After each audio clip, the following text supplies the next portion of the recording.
en la voyant évoluer sur le plancher de l'Opéra de Paris pendant une vingtaine d'années, en la voyant même chaque semaine sur le parquet de Danse avec les stars, qui pourrait se douter que Marie-Agnès Gillot est une femme qui souffre chaque jour d'une véritable maladie qui l'empêche de bouger ? Force de la nature, la danseuse a révélé il y a peu que son parcours prestigieux était loin d'être tracé ces dernières années. En effet, la danseuse a découvert lorsqu'elle était enfant qu'elle souffrait d'une grave scoliose, une maladie qui déforme sa colonne vertébrale et qui aurait pu l'empêcher de faire carrière. D'ailleurs, son médecin lui a proposé un traitement à l'époque qui a failli tout arrêter, l'opération. Son autre choix, un corset, sans savoir si cela marcherait. Jeune fille, elle avait d'ailleurs privilégié cette deuxième option, malgré la douleur.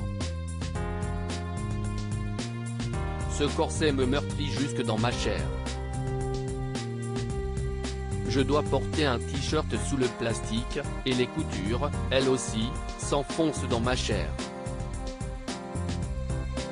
J'ai mon sein coupé en deux, des escarres à la hanche, à la fesse, une plaie ouverte, avait raconté dans une autobiographie il y a quelques mois la maman du petit Paul, qui a arrêté sa carrière de danseuse étoile il y a 5 ans déjà. Ce qui ne l'a pas empêché de continuer de souffrir. En effet, encore très récemment, elle s'était confiée au magazine Pleine Vie sur les douleurs qu'elle continue de subir. Cette bataille n'est pas finie, j'entame la deuxième manche. Ma maladie, osseuse, est évolutive, cela va aller de pire en pire. Je n'ai parlé que très tard, une fois étoile.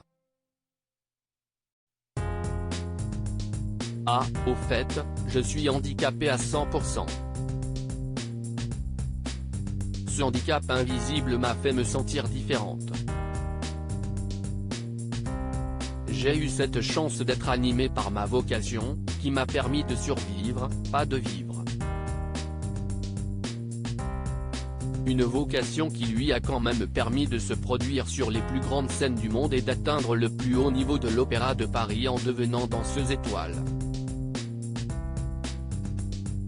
Aujourd'hui, la danseuse continue de se produire régulièrement, notamment pour le spectacle des Enfoirés, dont elle fait partie depuis quelques années. Un exercice bien loin de la rigueur de l'opéra, dont elle ne garde pas que des bons souvenirs ces dernières années, et notamment depuis sa brouille avec une autre ancienne danseuse, Aurélie Dupont, sa sœur de cœur, avec qui elle ne perd pas espoir de se réconcilier un jour. Je l'aimais encore et je l'aimerai toujours, et j'espère qu'un jour, quand nous serons grand-mère, on pourra se retrouver et mettre tout sur la table.